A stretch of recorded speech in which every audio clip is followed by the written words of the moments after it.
趁着现在还有时间，我想尽快把它们处理掉，能卖多少算多少吧。宋清宁理解的点点头，然后挑选了2朵漂亮的头花，心想可以拿回去给喜欢美丽事物的小妹和弟妹戴。这花儿就送给夫人了，这些都是我媳妇儿做的，总共也值不了多少钱，夫人喜欢拿着玩就是了。说话间，他还搓着那双粗糙的大手，有些不好意思开口想说什么。而这时，其他女人听到动静之后纷纷跑了出来。自从做了长工之后，她们手里也能攒点钱。有了钱之后，这小日子自然也就提高了些。货郎来了之后，他们多多少少也会添置些。很快2箱货就被围了起来，一群女人叽叽喳喳的讨价还价。人太多了，他也没办法跟宋清宁开口，而宋清宁自然也看出了他的欲言又止，给李公公说了一声，就带着孩子回屋。夫人，要不明天再玩？今儿个还有些账本没看呢，要是晚了就得用蜡烛，到时候怕是得伤眼睛。李公公，放下元宝吧，没事儿，我看着。孩子啊，就该多玩玩，才皮实呢。哎呦，小公子，那东西可不能吃啊！多谢小公子，快起来吧，小公子万一着凉了可就不好了。然而元宝却不领情，小屁股一扭，继续玩耍。他欢快地爬行着追逐可乐，速度相当快。男孩子应该粗放式的养育，让他们尽情释放自己的天性。现在正是享受快乐时光的时候，等长大了，自然会有一些小烦恼。现在只要我们用心照顾，就不会出什么问题。夫人说的极是，不过小公子毕竟年龄尚小，等会儿回去之后，最好给他喝碗姜汤糖水，以驱散体内的寒气。那行，等会儿我亲自熬点，你也喝一碗。那咱家就不客气了。昨儿个谁扫的院子？怎么留下石子儿了？眼神不好，多练练啊！往后1个月都给他扫。要是学不会，那就学一辈子。玄宝啊，以后可不能乱吃东西喽。真是的，这么小的孩子，万一吞下去噎到怎么办呀？以后要是再不仔细，尽早走人。小厮连连点头，抹着眼泪保证以后再也不偷懒。夫人，您看怎么处置啊？那就打5板子，长长记性，下不为例。小厮感激地磕着头，心中暗暗庆幸，还好夫人仁慈，没有过多责罚。谢谢夫人，奴才以后一定尽心尽力做事，不敢再犯了。走，去看看你弟弟妹妹，他们肯定醒了。然而还没进屋就被元宝拉着，他的小手指着外面，一脸期待的样子。宋清宁疑惑地顺着他的手指方向看去，只见大路口走来一个挑着担子的男人。还真是眼尖，想要什么东西啊？多少钱？本来是一个要卖10文的，但是现在我家里有急事，这些货物都需要清理掉，您看能不能给8文呢？你这生意做得挺不错呀，怎么突然不打算继续做下去了呢？家里的媳妇儿快要生孩子了，而我老娘也早已经离世了，没有人可以照顾她。之前我也积攒了一些钱，所以想暂时放下生意，先让媳妇儿安心生下孩子，等孩子大点再做打算。到那时我会寻找一个稳定的活计，毕竟这货郎的营生虽然能够维持生计，但每天在外奔波，媳妇儿独自在家看孩子，这常年下来也不是个事儿啊，我自己也不放心，所以家里只剩下这些剩余的货物了。有事？就是想问问夫人，还招不招长工了？你要做？之前小人就跟您说了，家里无人看顾，我媳妇儿一人在家，那些人就去欺负我媳妇儿，还骂我媳妇儿不检点。我媳妇儿的性子软，要不是我回去正好碰到了，她就没了。之前就听说夫人心善，对长工更是宽容。小人就是想问问，要是能做，小人就等媳妇儿出了月子，带着过来一起签长工，多少年都行。所以，只要有口吃的，有个住的地儿就行了。说到这儿，他突然跪在地上。挺大一汉子眼里布满血丝。夫人，小人跟媳妇儿都不是懒人，保证不会偷奸耍滑的。宋清宁心中一动，自己正想开一个果蔬铺子，而现在又恰好缺少一个合适的掌柜。这个货郎常年走街串巷，肯定积累了丰富的经验。这样吧，你先回去照顾你的妻子，将你家的地址留下来，如果我有需要，会派人去通知你。那就多谢夫人了。小人家住胡梁村，村子山脚下就是小人家。说完，他小心翼翼地转身离去，脸上洋溢着喜悦之情。李公公，您觉得这个人怎么样？靠不靠谱？夫人，如果只是让他种地，应该没什么问题。咱们这儿多几个人也不影响什么。我想开个果蔬店，让他做掌柜，您觉得怎么样？主要是他经常来，我也跟他聊过，觉得他为人还不错。夫人眼光不错，确实合适。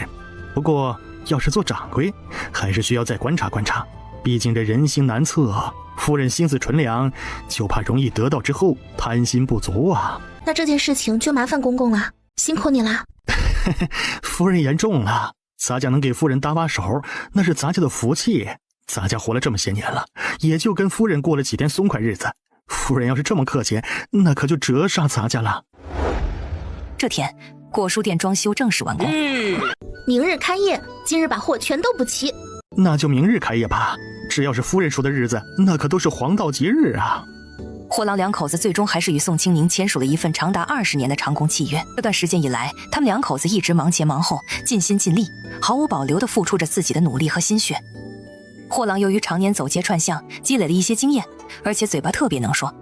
对于宋清宁即将开张的果蔬店，他提出了一个建议，即增加一些点心品类，而这些点心将由他的妻子负责制作。他表示这可是他媳妇家祖传的手艺，一旦品尝过便难以忘怀。这一整天，宋清宁都在店里忙。等结束时，已经是深更半夜。宋清宁想回去，谁知风雪留人，白日里好好的，晚上时突然狂风暴雪，李公公担子路上不安全，再三劝说，宋清宁才心神不宁地留下，迷迷糊糊睡到半夜，突然听到一道熟悉的哭声。宋清宁再也无法淡定，急忙从炕上跳下来，甚至来不及穿鞋，便匆忙拉开了门。门刚一打开，一股刺骨的寒风扑面而来。苏长胜抱着哭得泪眼汪汪的元宝站在门外。娘，抱抱。不哭不哭啊，娘抱抱。快去客房歇着，有什么事等明天再说。表嫂，元宝在家守了一天，过一会儿就在窗户边上叫，天黑后见您还没回来就开始哭，说什么都没用，我也是没办法才套了车送过来的。我知道，冻坏了吧？皇嫂，请留步，老奴见过三王爷，不知三王爷这大老远跑来有何要事，咱家好准备。皇嫂，小弟抱抱小侄吧。不用，孩子认生会哭。皇嫂，您这是怕小弟吗？没。皇嫂不必担心，我只是想抱抱小侄，不会伤害他的。真的不用，谢谢王爷的好意。皇嫂，您不必怕，咱们是一家人，本王是孩子的皇叔，多抱抱就习惯了。王爷，要不还是等以后有机会再说吧，这孩子已经到了睡觉时间，要是晚一会儿他该闹腾了。就这样，我先哄他睡了。李公公，你招待着，可千万不能怠慢了。王爷您坐，皇兄真是好福气啊，得了这么可爱的儿子，王爷也会有，只是缘分还没到而已。三王爷脸上的笑顿时收了收，想到后院那10来个闺女，他的心情更加不美好。王爷您喝茶，这是皇嫂开的铺子，夫人平日里闲着没事儿，便开了这么个小店，全当姐妹玩呢。你倒是命大呀，一路被流放至今，到了这苦寒之地，居然还能活得如此滋润。多谢您的挂念，这都得托主子的福啊。咱家这条老命，还有主子用得着的时候，那就不能这么没了呀。本王改日再来看皇嫂和小侄。突然，夫人走了。哇，这人是不是有什么毛病啊？我刚才看到他看元宝的眼神，好像要冒出火来一样。咱家猜测，王爷可能是觉得小公子乖巧可爱，所以才会多看几眼。夫人安心，不管发生什么，咱家都在呢。走，咱们回去，家里还有几个孩子，我不放心。别怕，三王爷只是因为自己无法生儿子，所以才会眼馋夫人生的小公子。放心吧，我们会守护在你身边，就算天塌下来，也有我们顶着。为什么说他不能生儿子？难道他真的没有生育能力吗？三王爷在14岁时就已经开婚，至今已有5年，期间他后院已经有了19个女儿，但始终未能生下一个儿子。其他几位也都差不多，他们的后院里都养着不少女子，生了不少孩子，甚至连那些被偷偷溺死的孩子都不算在内，就是没有一个儿子。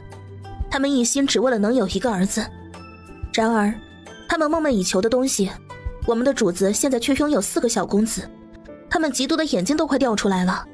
但可惜的是，他们并没有那个运气。墨云，要不这段时间辛苦你眼观6路耳听8方，我总觉得这王爷来这儿没啥好事儿。夫人放心，我会守着，不管是谁想要动你们，就先从属下尸体踏过去。以后要是万一真的遇到了危险，你护着孩子就行。还有，遇到强敌时能跑就跑，护着孩子跑，不要傻乎乎的拼命。有时候拼命不一定能得到好结果，留得青山在，才能有以后。以前你是傻精瞎闹腾，现在我还真是越来越喜欢你了。你可不许打我的主意啊！我告诉你哈，我喜欢的可是男的，敢觊觎我的美貌，小心你家主子给你穿小鞋。这就对了嘛，好好的一个女孩子，别一天天的绷着脸，要开开心心才是。还有，不要迷恋姐取向正常，当然你要是乐意可以自己找，放心，我肯定支持。你这脑子里一天到底在想什么东西啊？明明是你自己开头的呀，我这不是配合吗？以后不许再说这无法入耳的话，要不然你真会害死我的。别看主子平日在你跟前平易近人，那是因为你没见他发火的样子。嘿嘿，放心，我知道。夫人，要不让小公子玩一会儿吧？这会儿功夫都吃了11个丸子了，这油炸的东西吃多了会积食。儿子吃饱了吗？小主子呀，您还小，不懂事儿。这老虎可是猛兽，会吃人的。您以后可千万别再这么喂它了啊！要是哪天这小畜生不高兴伤到您了，那可真是遭罪呀，谁也替不了您。还没走进窝的小老虎似乎听懂了李公公的话，他立刻倒退着走回来，一屁股顶在李公公的身上。干什么呢？闲的你能是吧？下次再伤人，扒了你的皮做衣服。李公公，你没事吧？多谢夫人关心，咱家只是被吓到了，没事的，没事的。实际上，以李公公的年纪，哪经得起这样的折腾？他只觉得自己的骨头都要散架了，坐在小凳子上，心脏砰砰砰的狂跳。小主子，您看到了吧？这畜生就是不能跟人比。李公公，是老奴谢小主子赏。宋青年也闲着没事做，其他孩子都有人照顾，他便带着元宝一起出去玩。唉，都是几个孩子的娘了，怎么还是这么不稳重？大姐有福气，生了几个小子，又有王爷护着，自然可以无忧无虑的玩。听到这话，老太太立马收住了笑容。她对这个儿媳妇谈不上满意或不满意，但心里总是觉得有些不得劲。你也该加把劲儿了，女人活一辈子，孩子才是依靠。早些生个大胖小子，你自个儿心里也踏实不是？你以后自个儿多吃点儿，这饭吃到肚子里，身子才能长结实。咱家可没亏待你，身子长结实了才能生娃。要不就你这又黄又瘦屁股扁平的，以后生孩子受罪，生下来要是没奶，娃跟着你一起受罪。荷花有些心虚，别跟你大姐丢人就行。皇嫂好兴致，皇嫂，我是否有什么失礼的地方呢？为何总用如此奇怪的目光看着我？没有啊，只是觉得有点好奇。那个，眼看就要过年了，您怎么会来到这里呢？出来处理一些事务，顺便路过此处，便前来探望一下皇嫂。这里可是边城呢，您说的顺道可真够远的呀。皇兄真是好福气啊，竟能得到皇嫂这样的妙人。您不准备赶着回去过年吗？来都既然来了，那就在皇嫂这儿过吧。皇兄向来对兄弟们友善，想必皇嫂也不会介意本王冒昧打扰吧。三王爷一眼就看出宋清宁不愿意，他那深邃的眼眸里笑意更深了些。皇嫂不欢迎本王吗？怎么会呢？三王爷能来，我高兴得来不及呢。就是我家孩子爹不在，若有招待不周之处，还请王爷见谅。那就好，本王叨扰了。不过我们这庄子小，也没什么多余的好屋子，王爷身份尊贵，怕是要委屈您了。皇嫂客气了，客随主便，本王不讲究这些。不过本王有句话还是想多说一句，还请皇嫂勿怪本王多言。元宝与这些长工小的玩儿，怕是不妥。只是小孩子一起玩而已，哪有什么妥不妥的？男孩子就要皮实些才好。再说了，爱玩是孩子的天性，在这冰面上他们只是玩伴而已，无需太过讲究。要是成日关在家里，那才是不妥。当然了，王爷家的孩子是姑娘，姑娘金贵，自然要万分小心。以后王爷自会知道。王爷转头看了宋清宁一眼，这话要是对于别的男人，或许不会有什么反应。他的闺女已经10几个了，哪里来的金贵？宋清宁这么说，让他觉得这是在嘲笑自己没儿子。皇嫂可别笑小弟了，小弟这辈子已经不敢再想儿子了。多谢皇嫂宽慰，有没有都是命，我也不强求。对，不强求就好。人生短短几十年，活得开心就好，没必要把自己逼得太紧。皇嫂真是贤良，将孩子养得如此之好。过奖了，元宝该回家了。娘，抱抱。怎么啦？是不是累啦？元宝摇头。宋清宁伸出双手，准备将元宝从地上抱起来。然而就在他即将碰到元宝的时候，三王爷却抢先一步，伸出双臂，轻轻地将元宝抱在了怀中。还是我来抱吧，小孩子看起来虽小，但若是抱久了也会觉得很累呢。不碍事，本王就是看着孩子实在可爱，心生喜爱罢了。元宝，喜不喜欢这个？元宝眨了眨眼，看着眼前陌生的人，又舔了舔嘴唇，眼中渐渐泛起泪花，可怜巴巴地望着宋清宁，对于三王爷手中的玩具一点都不稀罕。还是让我来吧。这一次三王爷没有再坚持，而是轻轻抚摸着元宝的头发，温和地对他说：元宝，我是你的皇叔，皇叔还给你带来许多小礼物呢，要不要一起去看看？孩子认生。无碍，这是人之常情。皇嫂，本王特意带来一些小玩意儿，希望你能喜欢。王爷，我家夫人单纯善良，心思全都系在主子身上。如今主子在外征战，心中时刻牵挂着夫人和几个孩子。你大可放心，本王此次前来不过是一同搭伙过个年罢了，并无他意。希望王爷能够言出必行。哟，王爷来了，稀客呀！快请！皇嫂居然能养猛兽，还真是女中豪杰啊！流放的时候，这小家伙没了母老虎的庇护，死赖着不走了。只要孩子喜欢，不过是点吃食，倒也没什么。这时，宋清宁偷偷给李公公眨眨眼，才道：“公公，王爷办差事赶上年关回不了家，一个人过年怪冷清，想到咱家来一起过年，你看着给安排一下房间。”行，咱家知晓了。李公公给三王爷安排了一间条件一般的屋子，但也算是尽力而为了，毕竟这里的环境有限，这样的安排也算不得失礼。三王爷对这个安排并没有什么不满，只是吩咐随从把房间打扫干净即可。他在这里住下后，表现得十分安分，完全没有一点王爷的架子。更令人惊讶的是，他竟然拿着马扎和宋清宁、元宝一起坐在院子里吃起了年货。这一举动不仅让他的侍从和护卫感到吃惊，就连李公公和莫云也觉得有些难以理解。过年这天，厨房里的几位厨娘忙碌不堪，准备着丰盛的年夜饭。宋清宁突然想起，今年在山上捡到了许多美味的菌子，尤其是剑手青。宋清宁突然想起，今年在山上捡到了许多美味的菌子，尤其是剑手青，那味道鲜美无比，吃了根本忘不了。厨娘知道宋清宁喜欢吃这有毒的东西，做着时异常小心，就怕没熟，到时候把主子毒倒了，他就要以死谢罪。很快，一大桌子菜端上桌，菜品异常丰富，香味各异，让人闻着就想流口水。宋清宁本来想着跟娘家人一起热热闹闹的吃饭，可现在三王爷突然来了，宋家人全都躲回了自家的屋子。于是此刻偌大的饭桌旁，只有宋清宁、元宝和三王爷三人落座。元宝只是来打个酱油而已，他匆匆喝了一碗香喷喷的肉粥，便填饱了小肚子。而且他根本坐不住，特别是听到外面传来阵阵鞭炮和烟花声时，那颗小小的心儿早就飞到外面去了。皇嫂，这是什么东西啊？蘑菇炒肉，很好吃的，你尝尝看。吃完后，他不雅观地打了个饱嗝。让皇嫂揭晓了。没事儿，没关系，胃口好说明身体好，喜欢就多吃点。皇嫂，可否到院子里走走？行，走走，饭后百步走，活到99，应该走走。公公，你先去用饭吧，我就在院子里跟元宝放会儿烟花玩，再晚一会儿咱们守岁。好惨，屁股开花了，你还不能报仇，哈哈哈哈，让你再欺负我。三王爷脸上的神情有些诡异，他转头看向一旁的宋清宁，只见他除了满脸惊恐和害怕之外，并没有说话，而且此时此刻此地也仅有他们二人以及2头牲口而已。就你这副狗腿子的模样，竟然还有脸面来嘲笑我？王爷循声望去，只见那只老虎狼狈地趴在地上，却依旧不坠森林之王的威严，正高昂着头颅，眼神中透露出一种高高在上的傲慢姿态。你还是先担心一下自己的饭碗吧。在这里，如果你连自己的主子都认不清楚，真是个瞎眼的狗东西了。主人对你如此之好，可你又是如何对待主人呢？老虎的语气愈发尖锐，整天只知道吃里扒外，简直白白浪费了主人为你准备的那些小灶。哼，你这狼心狗肺的东西，好好想一想当初在路上的时候有多艰难。我甚至都尝过草，而你却还能有肉吃。不止肉，那些东西我见都没见过，你都吃了。这些都是谁给你的啊？难道你心里一点数没有吗？若不是因为主人，恐怕你早就已经沦为别人锅中的一块肉了。能的你还以为自己是什么好东西？哼，一天天的就知道惦记墨风。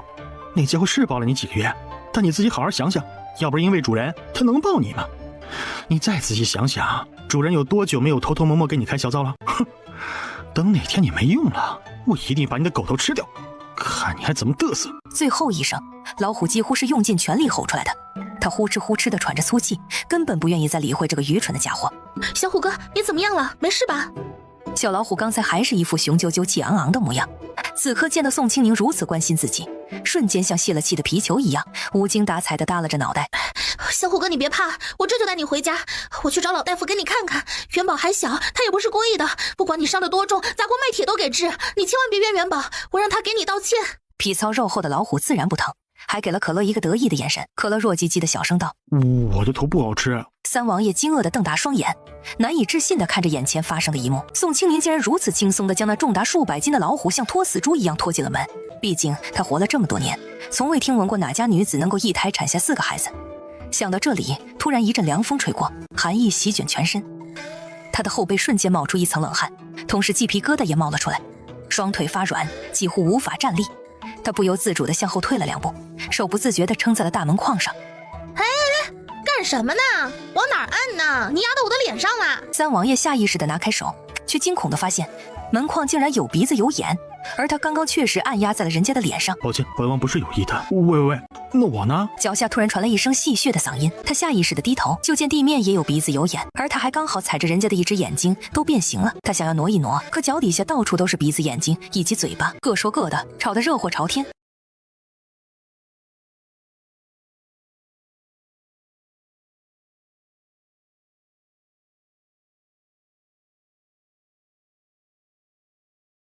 主子，您这是怎么了？你看不见吗？卫东懵逼啊，看见什么呀？他说想换个颜色的衣服穿。主子，您中毒了？没有啊，本王和皇嫂一起吃的饭，皇嫂没事，本王也没事。卫东嘴角微抽，他刚才看见宋清宁拖着老虎走时就觉得惊奇。夫人，不好了，我家主子不对劲儿啊！啥？咋了？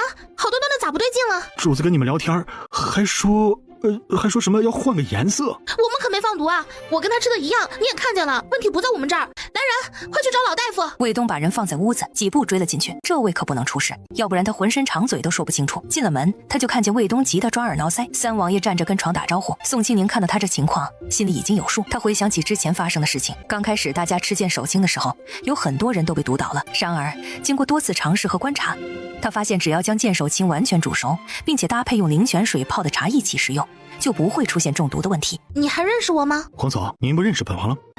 没，认识，当然认识。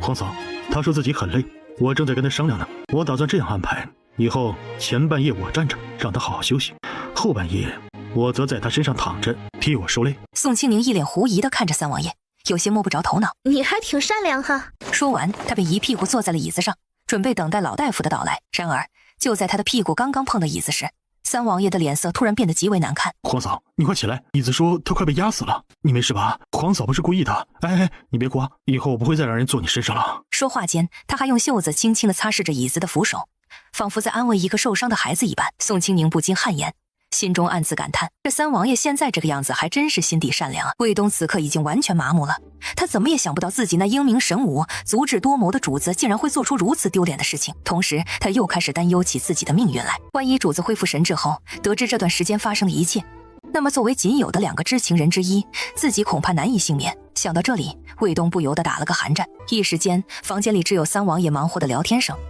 椅子、桌子、茶杯、门窗，所有能看到的物件都是他的聊天对象。一开始还算正常，他还像模像样的给每个物品都取了名字，比如这个叫阿红，那个叫阿绿，这个是小白，那个是小黑，然后对着他们说一些有的没的，甚至还有模有样的给他们上课，讲什么《论语》《孟子》之类的，从花草树木讲到飞鸟鱼兽，一直讲得口干舌燥。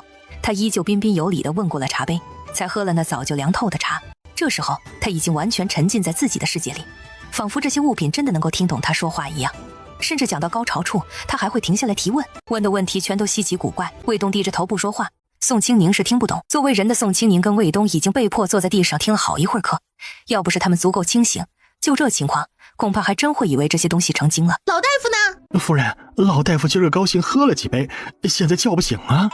咱家已经让人到城里请大夫了，只是到底是过年，怕是不好请啊。卫东自然知道，抿着唇，脸色不好地盯着自家主子。我家王爷应该不会有什么事吧？这个我也不清楚啊，还是等大夫来了再说。站住！你的脚上有土，你的鞋都有土，还有进来时轻点，门都被敲疼了。大夫一脸狐疑地低头看去，鞋子干净得很。他一言难尽地看了眼三王爷，小人才疏学浅，治不了啊，看看再说。三王爷根本不配合，他嫌弃大夫手脏，终于洗干净了。他蹲在地上给三王爷把脉，结果就是中毒太深了。为了避免麻烦，他开出一副治不死人的方子，然后就跑了。当一碗热气腾腾的药端上来时，三王爷立马接过来，笑得和蔼可亲，小心翼翼地将碗摆放在他前面的正中间。卫东站在一旁，心里十分焦急，但脸上却不敢表现出来。他轻声说道：主子，该喝药了。知道了，别催了。卫东，坐好听课。新学生来了，之前的课我会再讲一次，其他学生好好听，全当回顾。这话一出，坐在门口的宋清宁立马站起身来说：那个，我家里还有吃奶的孩子，我得先走了，您慢慢玩吧。主子，先吃药吧，好不好啊？三王爷紧绷着脸，折腾了这么久，天都快亮了，这家伙却精神的像打了鸡血一样，丝毫没有睡觉的打算，眼神犀利的看着准备逃跑的宋清宁。皇嫂，听课要专心，你要是着急，那就把刚才教的全部背一遍，然后就可以回去奶孩子了。宋清宁裂开了，他猛地回头看着眼神迷离又犀利的男人，拳头硬了。他自己要是有这脑子，当初还能那么费劲读书，现在一个上门做客的还能这么牛，咋不上天去？夫人，我家主子只是病了。打晕，我来灌药。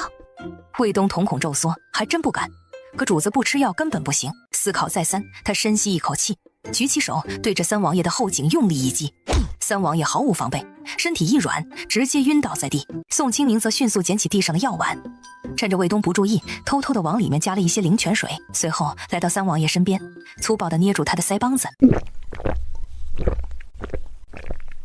行了，快去睡觉吧，这么大个人了，还真能折腾。尽心尽力了。宋清明走出房间后，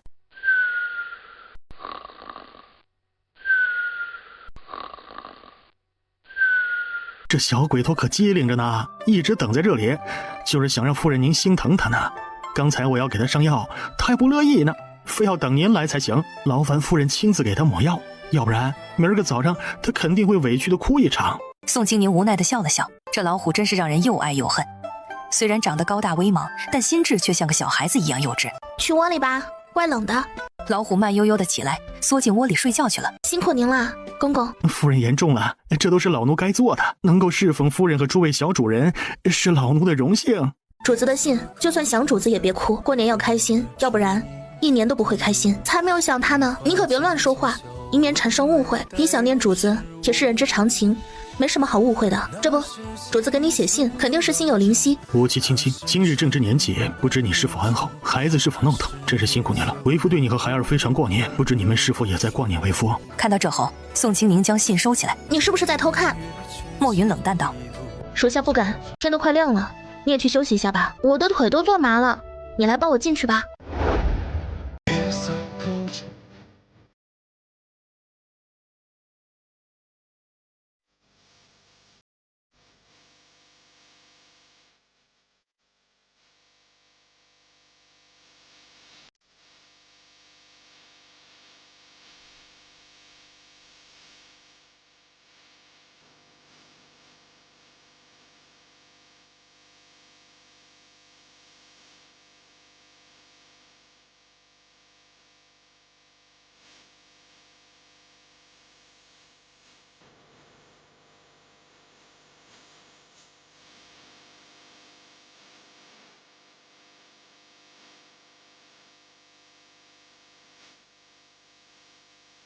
老三现在很闲啊。一直守在他身边的莫风嘴角微抽，跟了主子这么多年，主子的心思自然能猜到一二。虽然三王爷的脸皮确实有点厚，可他们现在离得太远，就算是想管也管不着。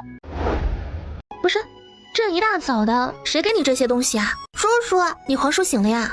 那行，咱们去看看。昨日让皇嫂看笑话了。没事没事，也是我们招待不周。那蘑菇有些人吃了就是会不适，与身体无关。既然不能吃，那以后别吃就是了。皇嫂与本王同食一桌，皇嫂无事，本王却如此，只能说明是本王的身子不如皇嫂康健，怨不得皇嫂。皇嫂，本王觉得那是以前没用过，不适应，只要多用几次，定能如皇嫂一般无事。这不好吧？毕竟你的症状挺严重的。皇嫂，出了何事啊？没，你很好，过去了就让它过去吧，没必要再想。今日是大年初一，是吃饺子的时候，等会儿你可要多吃点。至于那蘑菇，你就别想了，因为都吃完了。如果你还想吃，那可得等到明年了。那就吃饺子吧。宋清宁的眼神有些怪异，心中涌起一种难以言喻的感觉。短短2天时间，元宝似乎已经完全与三王爷熟悉起来。此刻，小家伙正窝在他的怀里，没有丝毫抗拒的情绪，甚至还会主动将自己背包里的美食拿出来分享。而更令人惊讶的是，三王爷对这些食物丝毫不嫌弃，很自然地张嘴接过元宝递来的食物，咀嚼着，没有丝毫勉强。这一幕让宋清宁感到既新奇又怪异。借着尿遁，宋清宁将李公公和莫云带到院子外面后，神情紧张地左右张望一番，确定周围无人后，方才压低声音问道：你们说，这三王爷无端端地跑来我们家，究竟所谓何事啊？你们说，这三王爷无端端地跑来我们家，究竟所谓何事啊？我觉得他对元宝太好了点吧，也不是我疑神疑鬼。放在普通人家，要是叔侄关系好一点，那也情有可原。可咱们不普通啊！莫非兵来将挡，水来土掩，静观其变。就算他真有什么见不得人的秘密，主子留下的人也不是吃素的。你放心，有我们在，不会让你跟小主子们受伤。夫人放心，咱家这把老骨头还能动。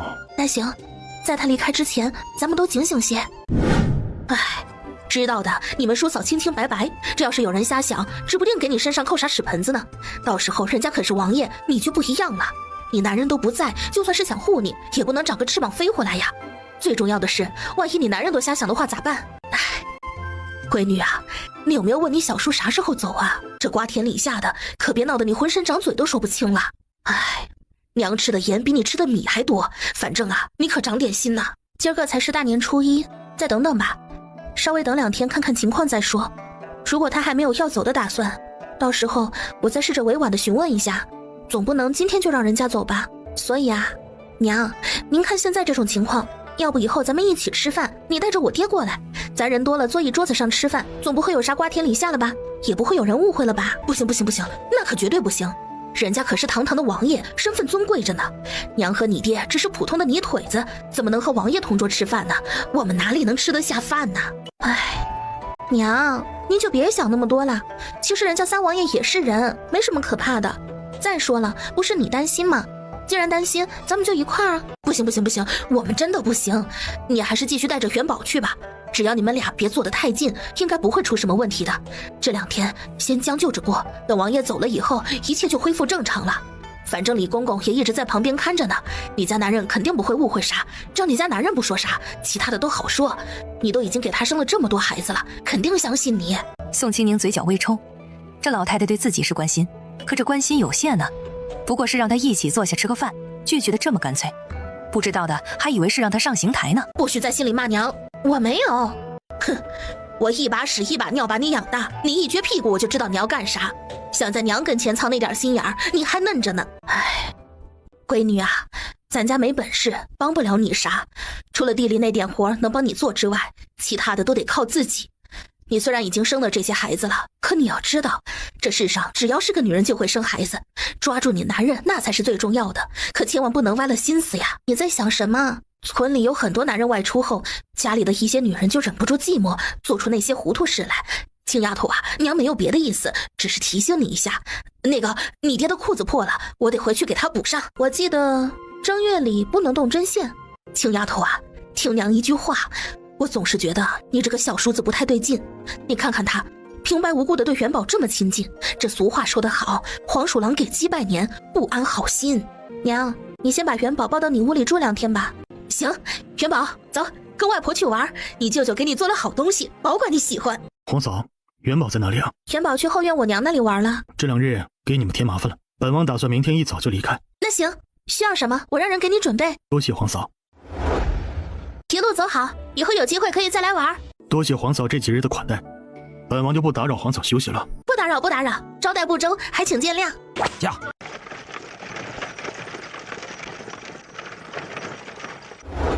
一晃眼，正月15到了。你们想吃什么，想买什么，尽管拿。说完，他给每个人分发了2两银子。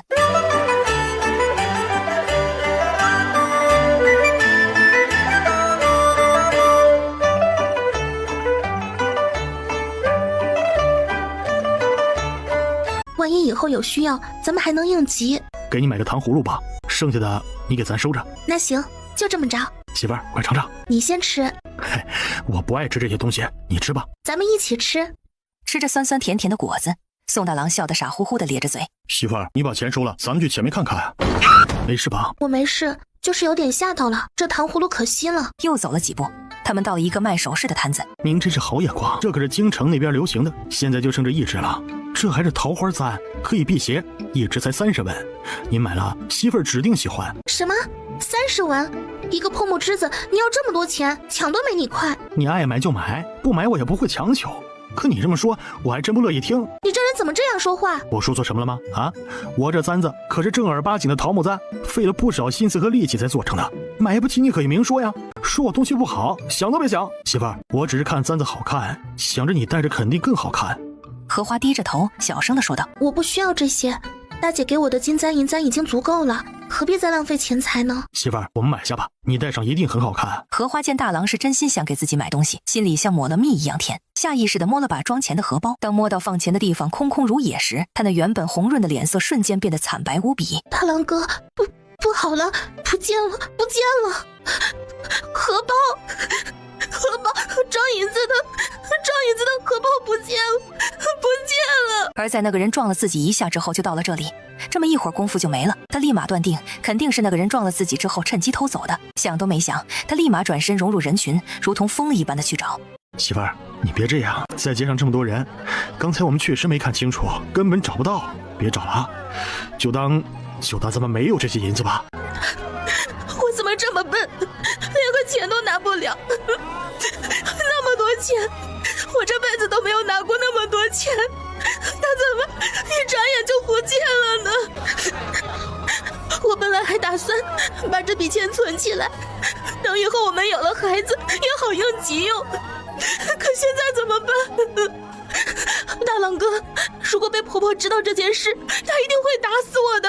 她可是那么多钱呢，可以买好多好多粮食呢。媳妇儿，没事，丢就丢了，那是大姐给咱们买零嘴的，就当是咱们都吃到肚子里了，你别往心上放啊，大姐不会怪咱们的，只要咱们不告诉娘，她不会知道，大姐也不会问，她给了咱们爱怎么花怎么花，不是吗？就当咱们花了，行吗？啊？荷花抬起头望着宋大郎的眼睛，眼中闪烁着泪光。好，别想了，就全当咱们吃吃喝喝了，再看会儿吧。这灯会1年才有1回，你之前可是念叨了好多回呢，咱们这次一次看个够。媳妇儿，你看那边兔子灯多可爱啊！啊，是啊，真好看。大郎哥，咱们去找大姐吧，跟他们一起看。行，媳妇儿，咱们去找大姐会合。大哥大嫂，你们居然都过来了啊！都买了什么好东西？我跟二哥买了这么一大堆，才花了几百文。我以前觉得这些东西都好贵，现在自个儿手里拿着银子买的时候，觉得其实也没贵到哪里去。你们买的挺多呀，不过我们也没打算买太多东西，就是随便逛逛。大哥大嫂，这灯会可热闹了，卖东西的也挺多。等明年15的时候咱们再来。大嫂，这是我给你买的礼物，希望你喜欢。谢谢小妹，很好看。大嫂，你喜欢就好，我给你戴上。你们看，这可是我特意给大姐挑的，漂亮吧？其实我很久以前就开始攒银子了，再加上大姐刚才给我它，我总共凑了5两银子。我觉得这只簪子很漂亮，大姐戴上一定很美。你的眼光最好啦，一眼就能挑中店里最贵的那只。价格贵，自然有它贵的道理嘛，因为它更好看啊。你居然一下子把这么多年攒下来的钱都花光了，如果让娘知道这件事，她一定会揍你的。哪儿贵呀，一点也不贵，只要大姐戴着开心就好。你们可千万别告诉娘，我偷偷藏了这些钱的啊。哼，我才懒得管你呢，反正我就是想看你挨揍。大嫂，你这是咋了？大哥欺负你了？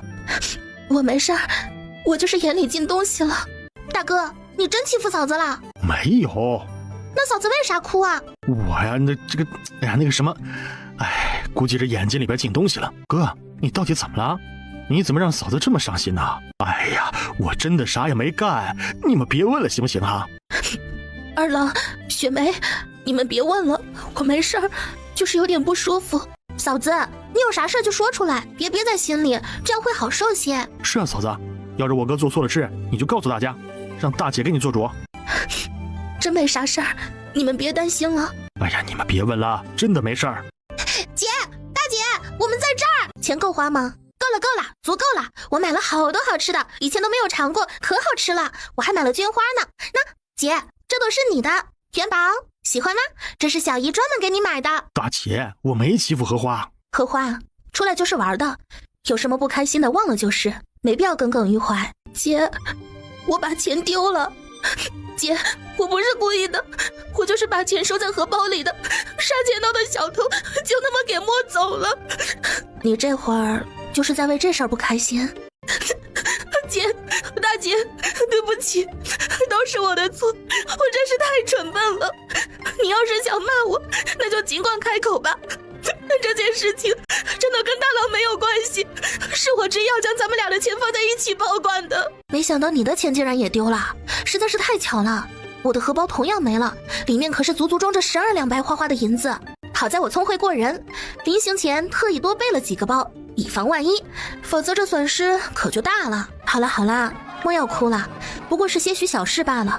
既然已经丢了，最后要是把眼睛哭瞎了，那银两也不可能自己长脚跑回来呀。不一样，我与大姐毕竟有所不同。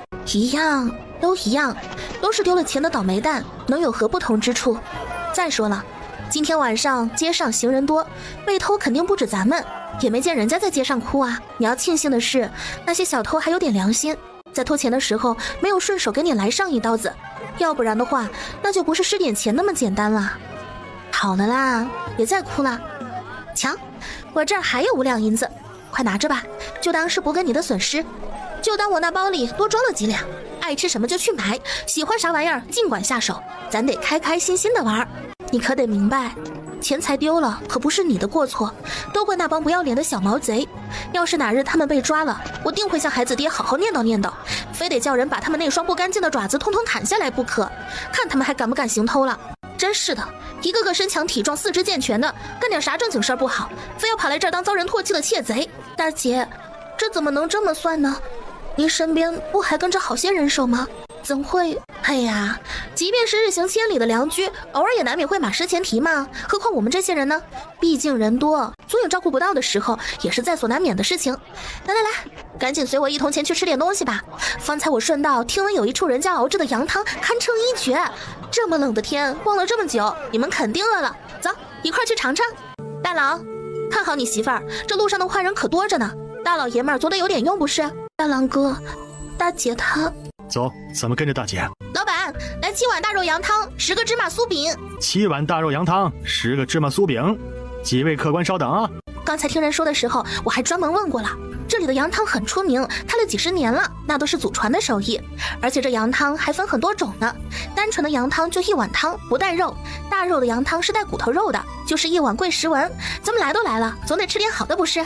对对对，咱可不能亏了自己的肚子。大郎哥，今天二郎给大姐买的那只漂亮的簪子，大姐看起来非常喜欢，也很开心呢。大姐开心就好。二郎从小就喜欢给大姐买东西，不管买什么，大姐都会开心。大郎哥，要不我们也送点礼物给大姐吧？毕竟二郎都送了。可以啊，你想送什么？主要是大姐啥也不缺呀。是啊，大姐是不缺，可咱们也不能干瞪着，一点心都没有吧？媳妇儿，你有这心就行，放心，大姐又不是外人，还能看咱们的礼物区别对待不成？咱们这个家要不是当年大姐牺牲自己，早就没了。送不送都行，她不会放在心上的。我觉得不送礼物是不行的。今天在灯会上的时候，大姐可是给了我们好多钱呢。要不是我笨手笨脚的把钱弄丢了，也不至于让大姐破费2次。二郎已经表达了心意，就连雪梅都买了头花送给大姐。唉，你作为家里的长子，而且已经成家了，就应该起到带头作用啊，总不能每次都是弟弟妹妹都动了，而你却落在后面吧？道理是这个没错，但是吧，我实在也想不出准备什么礼物。媳妇儿，你有什么好主意吗？要不我亲手给大姐做一身衣服吧，再配上一双鞋子，我的手艺还算不错，自己做出来的衣服和鞋子穿起来肯定很舒服。这倒是个好办法。那咱们就这么定了。媳妇儿，时间也不早了，咱们睡觉吧啊！有什么事儿咱明儿再说。都成亲这么长时间了，怎么还是没有动静呢？又想到宋清宁一次性生了那么多，他决定明天去问问有什么秘诀。第2日清晨，天色尚早。怎么是你亲自送来？这些琐事交给下人去做便好。我今日恰好有空，想来寻你聊聊家常，顺便将早膳带给你。快些进来坐吧。姐，我就是想着给你做套衣服，特意过来给你量量尺寸，免得做的不合身。姐，您可千万别嫌我们没啥能耐，我和大郎哥手里没钱，刚好家里还有块布，我就想着给您亲手缝制一身衣裳，聊表心意。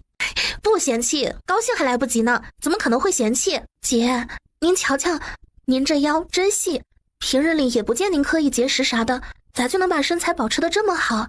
这要是走出去，谁敢认你已经生育过5个孩子？要是日后我也能够如姐这般，那该有多好啊！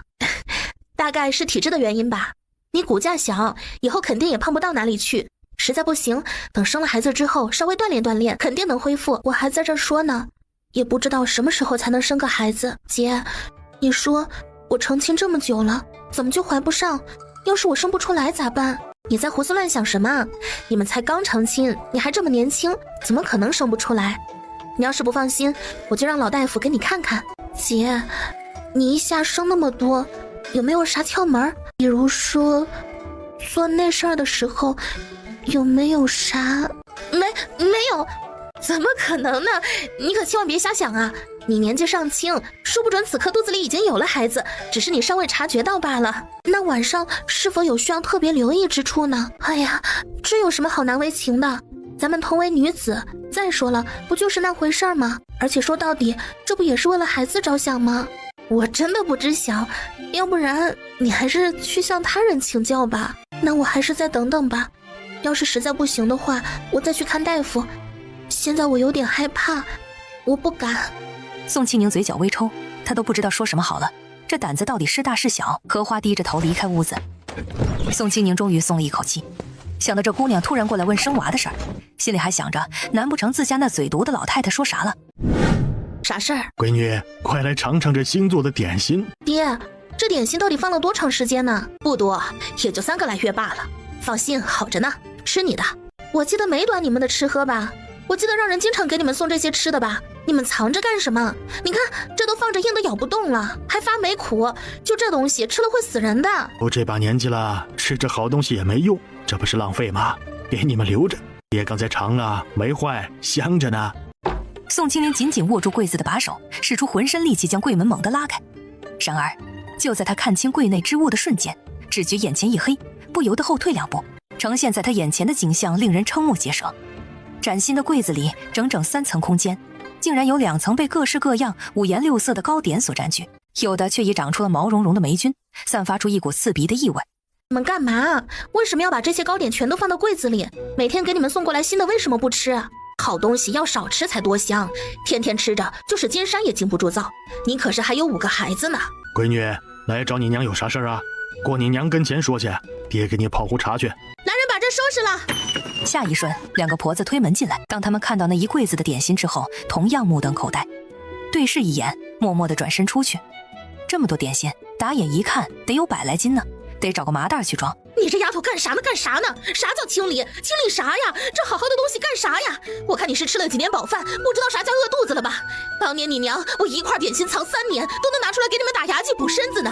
这好好的东西才放了几天呀，你就烧得不行了。我告诉你，今儿个你除非把我这老婆子一起扔了，要不然这些好东西你休想动。这么好的东西就想糟蹋了，真是好日子过多了。您就老老实实的搓弄您的麻绳吧，其他的不用多管。瞧瞧您这些个点心，早都已经发霉变质了。若是吃下肚去，会要人命的，会吃死人的，你知不知道？今天我让人把它们全都扔了，以后你们不许再留。我给你们什么你们就吃什么，辛辛苦苦这么多年，吃点好东西咋了？我告诉你们，要是再留，就连那么大的橱柜我也要一并丢掉。你以后啥都别吃了，干喝水得了。宋清宁才不管他的瞪眼，空出的那只手随意的挥了挥，2个婆子立马麻利的把那一柜子的点心全都放到麻袋里。2个婆子抬着那一麻袋坏点心匆匆离开，那匆忙的脚步倒像是身后有狼追似的。哎呀，你这孩子真是翅膀硬了，娘管不住你。可你也不能这么糟蹋东西啊！前2天我还给元宝吃来着，不好好的啥事没有啊？咱们庄户人家哪有那么多的讲究？谁家好东西不是藏着慢慢吃的？你给元宝吃这些东西，你咋想的？他还那么小，你怎么能给他吃坏了的东西？嚷嚷啥呢？你娘我又不是傻子，孩子小我知道，给他吃的是好的。他可是经过的小公子，我哪里敢给他吃那些不好的，都是给他吃的最好的。你放心，那些个不好的，我跟你爹之前一直慢慢吃着呢。娘，这些日子你催荷花生孩子了没呀？这有啥好催的？大郎身子壮实，荷花看着也没啥毛病，这才成亲多久，有啥着急的？该有的时候自然就有了，我可不催，催了也没啥用，到生的时候自然能生。我这老婆子又帮不上啥忙，要是催得多了，人家心里指不定还记恨呢。都是从媳妇走过来的，我还能不知道？您这还挺开明的呀。哼，老娘吃的盐比你吃的米还多。大郎自个儿眼神不好，就瞧中那张脸了。你真以为那丫头心里藏着好？瞧着吧，她往后的日子还有的熬呢。那是你口味重。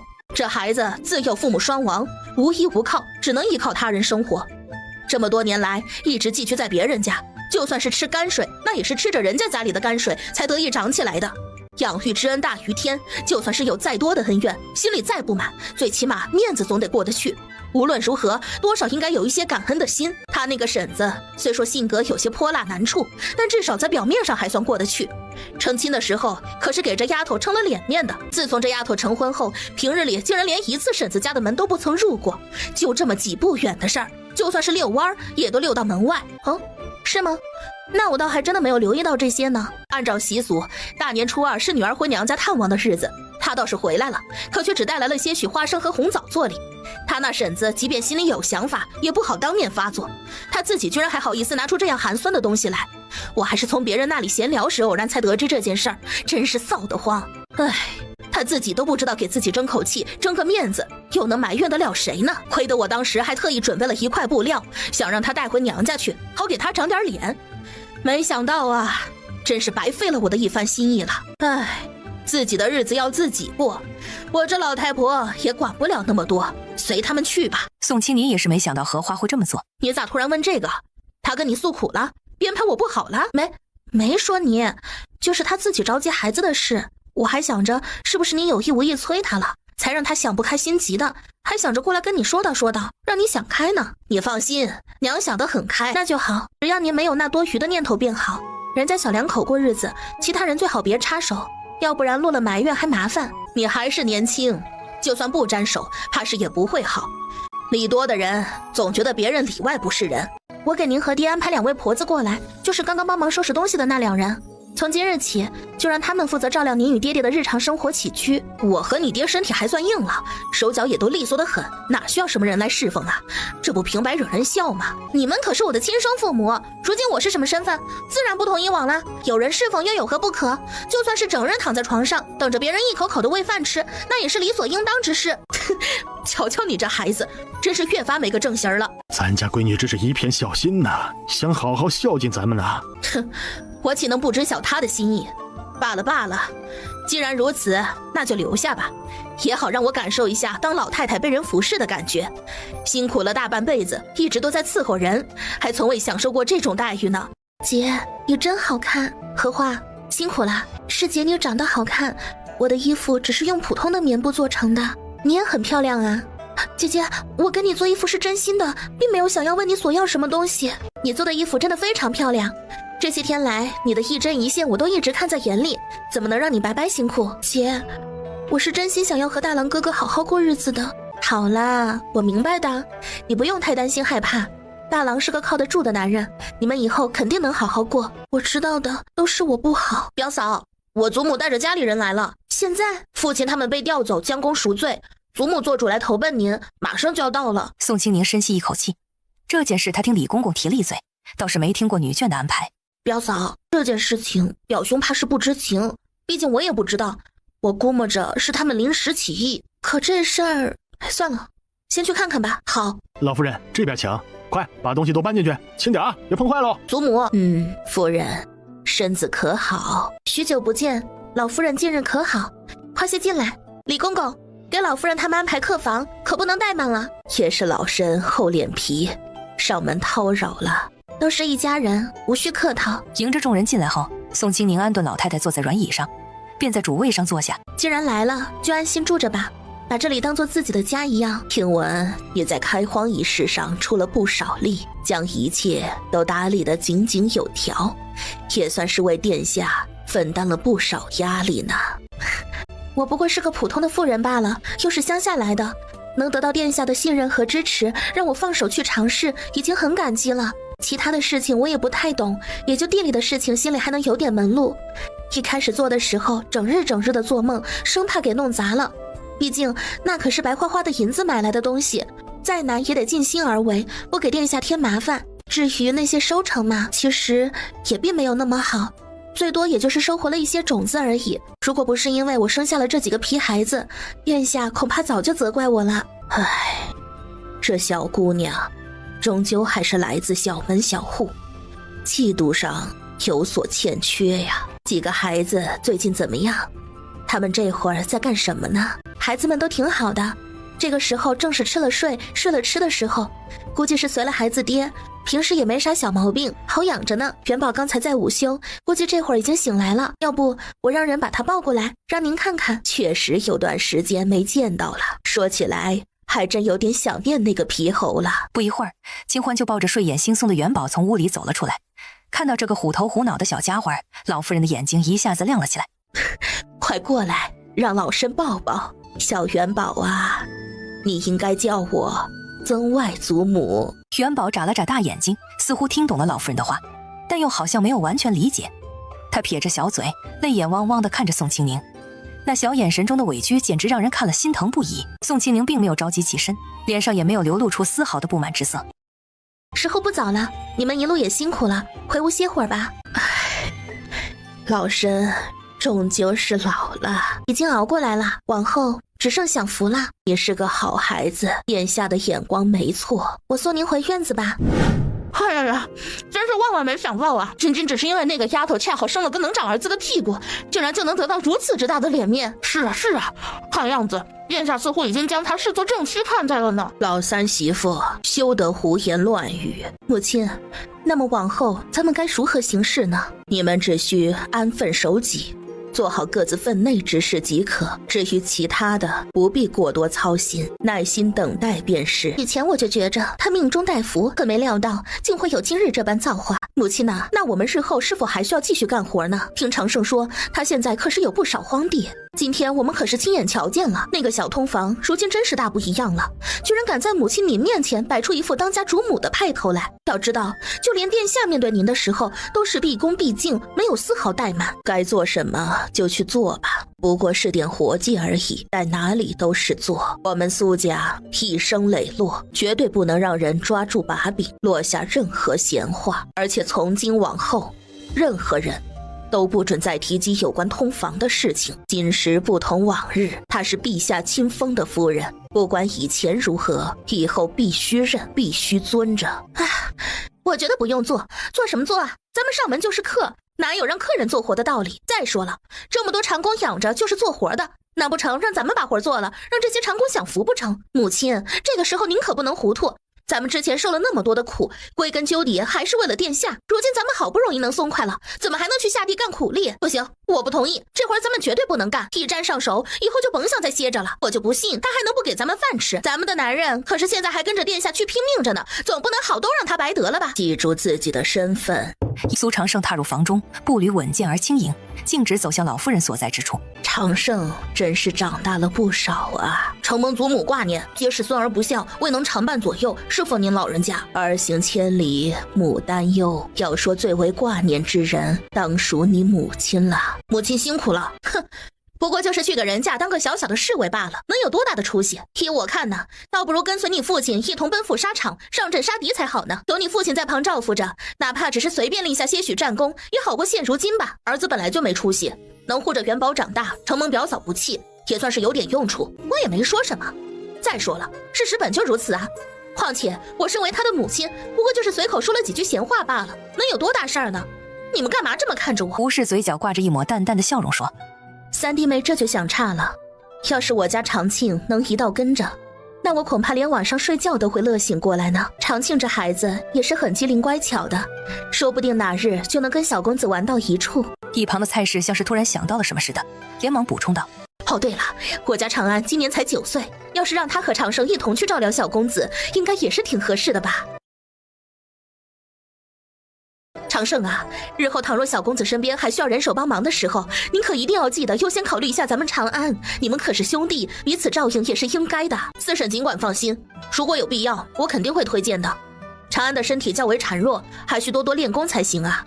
那当然了，长安现在的身体状况可比以前好多了，而且他每天都非常勤奋的练习功夫呢。一旁的于氏见状，忍不住娇嗔的责怪起来：哎呀，四嫂可真是精明，无论遇到什么事情，总是能够比我们先一步想到解决办法。听到这话，蔡氏不禁笑出声来，连忙摆手说道：过奖过奖，就算我想得再多，也比不上三弟妹运气好，有长胜这样优秀出色的孩子，可不是谁都能有的福气呀。祖母，表嫂特意交代过，您领着咱们家眷前来做客时，无需担忧其他，只管安心住下便是。有什么需要的尽管说，缺什么短什么，到库房领就是。说到底，还是祖母我这张老脸太厚，竟这般冒昧的带着一家子登门造访，实在有些唐突了。祖母切莫这般想，表嫂为人亲和友善，极好相与，只要不在她面前随意指手画脚、胡言乱语，触怒于她，便不会引得她心生不悦。时辰也不早了，你快去陪元宝吧，大孩子如今尚年幼，身边切不可无人照看。苏长胜礼数周全的行礼后才离开。母亲，看来咱们讨人嫌了，都歇了吧。祖母让您受苦受累，到表兄这儿来还要您受委屈。嫣儿啊，这可算不上什么委屈，其实他也已经给予了祖母足够的尊重了，毕竟这里的主人是他。可是祖母，我们苏家为了殿下可谓是尽心尽力，不遗余力呀，您怎么能遭受这般冷待？长生也是，竟然对他言听计从，看看那些话哪能入耳？嫣儿啊，他确实已经给了咱们家最大程度的体面与尊严，只不过嘛，毕竟他年纪尚轻，又未曾受到过正规教养嬷嬷的悉心教导，所以心中难免会对过去发生的一些琐碎之事耿耿于怀罢了。唉，也怪祖母眼拙了，倒是没有料到他竟如此福泽深厚。山雀变成了金贵的凤凰，如今有殿下全力庇护着他，日后恐怕他当真就要成为高高在上的真正凤凰了。就凭他那样的出身，想要那个位置，他是不妥啊。流放时不离不弃的相伴，一口气得了几个小公子，性子淳朴，开荒种粮，善待下人，他的风评早已胜过其他姑娘，但就几个小公子足以让他富贵一生，其他的锦上添花也添到了心坎上。嫣儿，